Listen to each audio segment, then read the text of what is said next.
आज के वीडियो में जानेंगे दोस्तों कि इंडेक्स फंड क्या होते हैं तथा इनमें एसआईपी करने के एक मैजिकल फॉर्मूले के बारे में भी जानेंगे जो हमें करोड़पति बनाएगा। और हाँ दोस्तों, हमारे पिछले वीडियो में एक फैमिली मेंबर ने ये पूछा था कि म्यूचुअल फंड और एसआईपी के बारे में तो आपने बहुत कुछ बता दिया, लेकिन ये तो बताइए कि इनमें इन्वेस्ट करते कैसे हैं, इनमें निवेश किया कैसे जाता है। तो दोस्तों, सबसे महत्वपूर्ण बात आज के वीडियो में हम ये भी जानेंगे कि किसी भी म्यूचुअल फंड में एसआईपी शुरू कैसे करते हैं। हमें ये भी तो पता होना चाहिए कि किसी भी म्यूचुअल फंड में एसआईपी शुरू कैसे करी जाती है। तो नमस्कार दोस्तों, स्वागत है आपका अपने यूट्यूब चैनल मनी इन्वेस्ट में। और हाँ दोस्तों, आपने अभी तक इस चैनल को सब्सक्राइब नहीं किया है तो सब्सक्राइब करके जरूर बेल आइकन को प्रेस कर लें, जिससे कि आपको अगले वीडियो की नोटिफिकेशन मिलती रहे। तो चलिए शुरू करते हैं आज की वीडियो। तो दोस्तों, सबसे पहले समझ लेते हैं कि इंडेक्स फंड होते क्या हैं और कैसे काम करते हैं। तो सबसे पहले इंडेक्स फंड को समझने से पहले हम लोग ये समझ लेते हैं कि हमारे यहाँ दो स्टॉक एक्सचेंज हैं। एक तो है बॉम्बे स्टॉक एक्सचेंज, इसके इंडेक्स को हम सेंसेक्स कहते हैं, और दूसरा है नेशनल स्टॉक एक्सचेंज, इसके इंडेक्स को हम निफ्टी कहते हैं। तो निफ्टी का नाम भी सुना होगा आपने, निफ्टी 50 करके। तो टॉप 50 कंपनी रहती है हमारी इंडिया की, उनके समूह को हम निफ्टी 50 कहते हैं। और टॉप 30 कंपनी जो हैं हमारी इंडिया की, उनके समूह को हम सेंसेक्स कहते हैं। तो इन टॉप 30 कंपनी के इंडेक्स में कोई म्यूचुअल फंड इस पर जो बेस्ड रहता है या कोई ईटीएफ बेस्ड रहता है, उसमें इन्वेस्ट करना ही किसी भी इंडेक्स में इन्वेस्ट करने के बराबर होता है, क्योंकि जितना वेटेज हर कंपनी को इस इंडेक्स में दिया जाता है, म्यूचुअल फंड में भी वही उतना वेटेज दिया जाता है। इसको हम आगे समझेंगे कि कैसे इंडेक्स बनता है और कैसे उसका वेटेज होता है। सबसे पहले हम जान लेते हैं कि एक्टिव म्यूचुअल फंड क्या होते हैं और पैसिव म्यूचुअल फंड क्या होते हैं। तो सबसे पहले एक्टिव म्यूचुअल फंड के बारे में बात करें। ये लार्ज कैप म्यूचुअल फंड भी होते हैं, मिड कैप भी होते हैं, स्मॉल कैप भी होते हैं और मल्टी कैप भी होते हैं। इनके नाम तो दोस्तों आपने सुने ही होंगे। इसके ऊपर मैंने एक वीडियो भी बना रखा है कि म्यूचुअल फंड कितने प्रकार के होते हैं और कौन कौन से टाइप के म्यूचुअल फंड होते हैं। अगर आपने वो वीडियो नहीं देखा है तो मैं डिस्क्रिप्शन में उसका लिंक दे दूंगा, उस वीडियो को सबसे पहले ज़रूर देख लें इस वीडियो को देखने से पहले, तो आपको और ये वीडियो और क्लियर हो जाएगा। आज हम बात करने वाले हैं पैसिव म्यूचुअल फंड के बारे में। एक्टिव म्यूचुअल फंड के बारे में हम लोग ऑलरेडी पहले बात कर चुके हैं, तो इसमें ज़्यादा समय बर्बाद नहीं करेंगे। पैसिव म्यूचुअल फंड की बात करें तो यहाँ पे बात होती है इंडेक्स फंड की। तो यहाँ इंडेक्स फंड में हम निवेश करने के लिए बात कर रहे हैं। अब एक्टिव और पैसिव में क्या डिफरेंस रहता है, बस इसको और समझ लीजिए। म्यूचुअल फंड के ऊपर में एक फंड मैनेजर रहता है जो कि सभी लोगों से पैसा इकट्ठा करता है और उस पैसे को शेयर मार्केट में लगाता है, और जो भी रिटर्न आता है उस पर वो अपना 1%, 1.5% जो भी अपना कमीशन रहता है वो लेता है, और बाकी और जितना भी रिटर्न वहां से बनता है उस पर वो अपना आधा % या 1% अपना रिटर्न लेके बाकी पैसा आपको वापस कर देता है। तो ये ऐसे करके म्यूचुअल फंड काम करता है। एक्टिव म्यूचुअल फंड में फंड मैनेजर का पार्टिसिपेशन ज़्यादा रहता है, क्योंकि एक्टिव म्यूचुअल फंड में जितने भी स्टॉक्स रहते हैं उनकी स्टडी और रिसर्च फंड मैनेजर खुद से करता है और खुद से ही वो स्टॉक चुनता है, इसलिए उनको एक्टिव म्यूचुअल फंड कहते हैं और इनकी फीस भी ज़्यादा होती है। अच्छा, पैसिव म्यूचुअल फंड की फ़ीस कम इसलिए होती है क्योंकि ये इंडेक्स पे बेस होते हैं। जैसे कि मैंने बताया कि सेंसेक्स या निफ्टी में जो स्टॉक हैं उन्हीं स्टॉक में इसमें निवेश होगा। उसके अलावा कोई अगर सेंसेक्स पे बेस्ड इंडेक्स है तो 30 स्टॉक के अलावा 31वां स्टॉक नहीं लिया जाएगा। और 30 स्टॉक का जितना वेटेज है, जैसे रिलायंस कंपनी का वेटेज 10% है, HDFC बैंक का 10% है, तो उतना ही ये म्यूचुअल फंड भी इसमें इतना वेटेज देगा और उसके बाद ही उसमें इन्वेस्ट करेगा। तो इससे क्या रहेगा कि जो वो इंडेक्स रिटर्न देगा उतना ही ये म्यूचुअल फंड भी आपको रिटर्न देगा। अब चूंकि फंड मैनेजर इसमें ज़्यादा काम नहीं कर रहा है, तो ज़्यादातर पैसिव म्यूचुअल फंड जो इंडेक्स फंड होते हैं उनकी जो फीस रहती है 0.10, 0.10 रहती है, जो कि बहुत मामूली सी फीस है, ना के बराबर फीस रहती है। तो ऐसे करके इसमें आपका जो एक्टिव म्यूचुअल फंड में मान लो 1% का कमीशन जाता है तो वो सारा आपको बच जाता है। अब 1%, आधा % दोस्तों आपको अभी कुछ नहीं लग रहा होगा, लेकिन लॉन्ग टर्म में जब हम जाते हैं, अब 10-20 साल के लिए, 30 साल के लिए निवेश करते हैं और ये रकम 2 करोड़ 3 करोड़ हो जाती है, तब वहाँ पता चलता है कि 1% की वैल्यू कितनी है। अगर 1 करोड़ आपकी रकम बन गई है तो 1% की वैल्यू 1 लाख रुपए होती है, जो कि फंड मैनेजर ले लेगा। ये कुछ इंडेक्स फंड है, जैसे UTI का निफ्टी इंडेक्स फंड, ये निफ्टी पे बेस्ड इंडेक्स फंड है। HDFC इंडेक्स फंड निफ्टी 50, तो ये भी निफ्टी पे बेस्ड इंडेक्स फंड है। ICICI का है, ये भी निफ्टी का है। SBI का भी है, ये भी निफ्टी का है। ICICI प्रूडेंशियल का निफ्टी नेक्स्ट 50 का है, तो ये भी एक इंडेक्स है। निफ्टी नेक्स्ट 50 भी एक इंडेक्स है, जिसको जूनियर निफ्टी भी कहा जाता है। जो टॉप की 50 कंपनी है उसके बाद की अगली जो 50 कंपनी आती हैं उनको हम निफ्टी नेक्स्ट 50 में काउंट करते हैं। ये मार्केट कैप के हिसाब से होता है। तो ये भी एक इंडेक्स है, इसके बेस्ड भी एक इंडेक्स फंड बना हुआ है। ऐसे करके बहुत सारे म्यूचुअल फंड है, ये यूटीआई निफ्टी का है, निफ्टी 50 इंडेक्स फंड। तो दोस्तों ये मैक्सिमम की इनमें सारे जितने भी म्यूचुअल फंड में दिखा रहा हूँ तो सबकी जो फीस रहती है 0.10 रहती है, तो ये ना के बराबर है। तो आप किसी भी एक अच्छे से म्यूचुअल फंड में इनमें से निवेश कर सकते हैं। निवेश कैसे करें इसके बारे में दोस्तों हम आगे जानते हैं। तो सबसे पहले लोग म्यूचुअल फंड की एएमसी में जाके इन्वेस्ट करते थे, जैसे एसबीआई की एएमसी हो गई और एचडीएफसी की एएमसी हो गई। एएमसी का मतलब होता है असेट मैनेजमेंट कंपनी। तो ये कंपनी होती है, ये कंपनी का ही एक फंड मैनेजर रहता है, जो कि बहुत सारे म्यूचुअल फंड रहते हैं उसमें, तो हर एक म्यूचुअल फंड पे एक फंड मैनेजर बिठाया जाता है कंपनी की तरफ से, तो वो ही इस फंड को मैनेज करता है। तो यहाँ पहले आपको केवाईसी करानी होती है।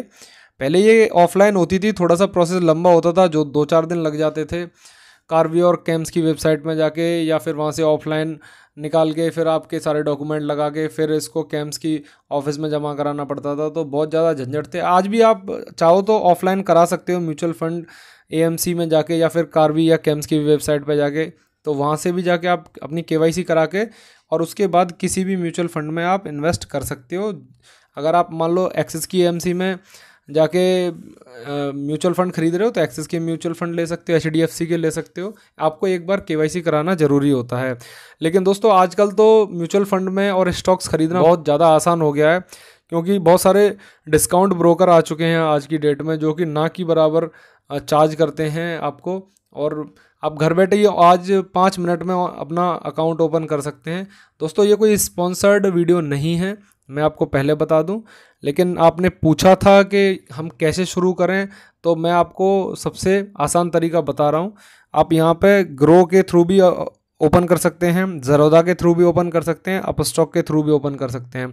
दोस्तों ज़रोदा और अपस्टॉक मेरे को सबसे अच्छे लगे अगर आप शेयर खरीदना चाहते हो, और अगर म्यूचुअल फ़ंड की बात करें तो मेरे को ग्रो का प्लेटफॉर्म सबसे अच्छा लगा म्यूचुअल फ़ंड के लिए।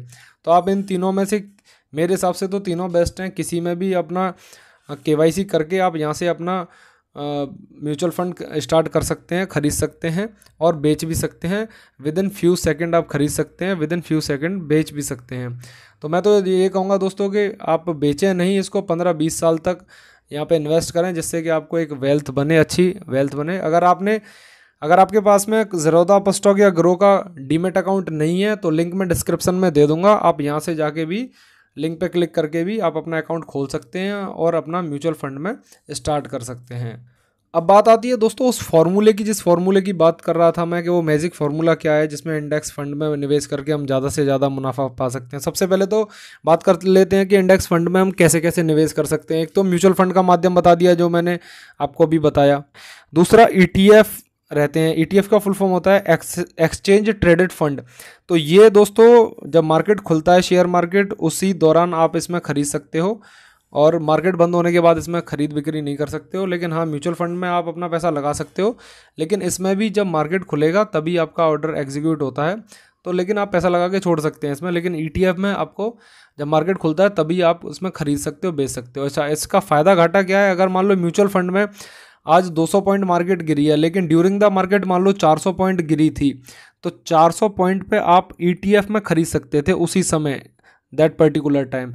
फिर मान लो वो रिकवर हो गई मार्केट वहाँ से और 200 पॉइंट और रिकवर हो गए, 200 पॉइंट ही रह गई, तो अगर आप म्यूचुअल फंड में निवेश करते हैं तो आपको शाम को NAV मिलेगी, जो शाम को NAV मिलेगी वो 200 पॉइंट गिरी हुई मिलेगी, जिसमें आगे आपको कल को अगर मार्केट उठती है तो 200 पॉइंट रिकवरी होगी। लेकिन यहाँ पे ETF में ऑलरेडी 200 पॉइंट की रिकवरी आपकी हो चुकी होगी शाम तक, जब तक मार्केट बंद होगा, और अगले 200 पॉइंट की जब भी रिकवरी होगी तो आपको यहाँ पे सीधे सीधे 400 पॉइंट की रिकवरी ETF में मिल जाएगी। ये थोड़ा सा अंतर रहता है।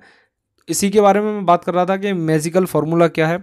और इसमें दोस्तों सबसे बड़ी बात है, आप SIP के थ्रू ही पैसा लगाएं, एक साथ पैसा इसमें ना लगाएं, क्योंकि हो सकता है आप एक साथ पैसा लगा दें, उसके बाद मार्केट बहुत ज़्यादा गिर जाए, फिर आपको उसको एवरेज करने के लिए पैसा ही ना रहे, जिससे कि नीचे के लेवल से आप खरीद ना पाओ और उसके बाद में फिर आपका उसका रिकवरी होते होते ही काफ़ी टाइम हो जाए।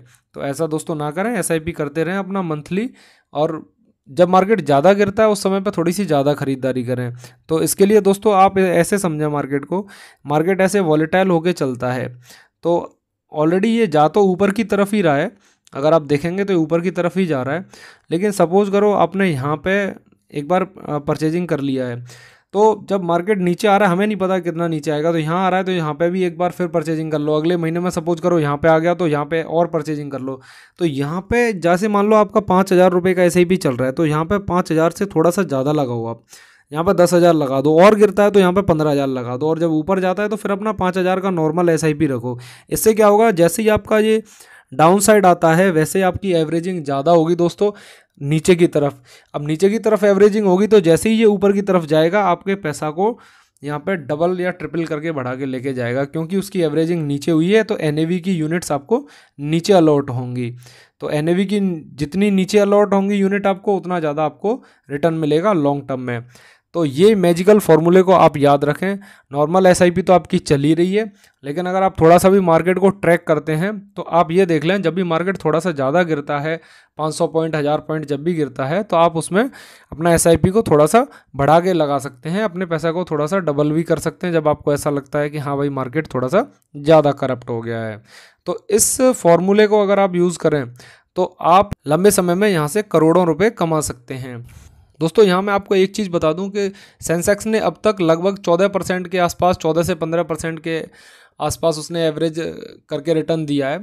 तो अगर मैं यहाँ से एक कैलकुलेशन करके आपको दिखाऊं कि अगर 15% का मैं रिटर्न कैलकुलेट कर लूँ और आप अपनी अर्ली 20s से ही ज़्यादा नहीं 500 रुपये इन्वेस्ट करने लग जाते हैं, जो कि एक 20 ईयर्स के बच्चा अपना पॉकेट मनी से भी निकाल के इन्वेस्ट कर सकता है, तो आप मानोगे नहीं दोस्तों, 500 रुपये अगर 15% से ग्रो किए जाएँ तो 40 ईयर्स में 1.57 करोड़ हो जाते हैं। तो दोस्तों जब 20 साल का होता है तो उसके बाद में कोई भी मेल फीमेल जो भी हो वो अपना इन्वेस्टमेंट शुरू कर सकते हैं, वो अपनी पॉकेट मनी से इन्वेस्टमेंट शुरू कर सकते हैं। और मान लो जब उनकी जॉब लग जाती है तो इस 500 रुपये को धीरे धीरे बढ़ाते रहें। अगर आप बढ़ाते रहोगे इस 500 रुपये को धीरे धीरे, तो इधर ये अमाउंट आपका बढ़ जाएगा, और जब आप 60 ईयर्स के होंगे, 60 ईयर्स के होने पे आपको ये अमाउंट करोड़ों रुपए में मिल जाएगा। तो दोस्तों करने से बहुत कुछ होता है और सोचने से ये होता है कि कुछ नहीं होता 500 रुपये और 1000 रुपये से। तो यहाँ मैं कहना चाहूँगा दोस्तों, आप जितनी जल्दी हो सके उतनी जल्दी आप इन्वेस्टिंग अपनी शुरू कर दें, क्योंकि कंपाउंडिंग की जो पावर है वो लास्ट के ईयर्स में सबसे ज़्यादा इफेक्टिव होती है। इस चैनल को देखने के लिए दोस्तों आपका बहुत बहुत धन्यवाद। दोस्तों आपने अभी तक इस चैनल को सब्सक्राइब नहीं किया है तो सब्सक्राइब करके अपना प्यार जरूर दिखाएं, इस वीडियो को लाइक करें तथा अपने दोस्तों के साथ शेयर जरूर करें, जिससे कि उन्हें भी इसके बारे में जानकारी मिल सके और वो भी अपनी इन्वेस्टिंग शुरू कर सकें। इन्वेस्टिंग करते रहें और अपनी वेल्थ बढ़ाते रहें दोस्तों। धन्यवाद। जय हिंद।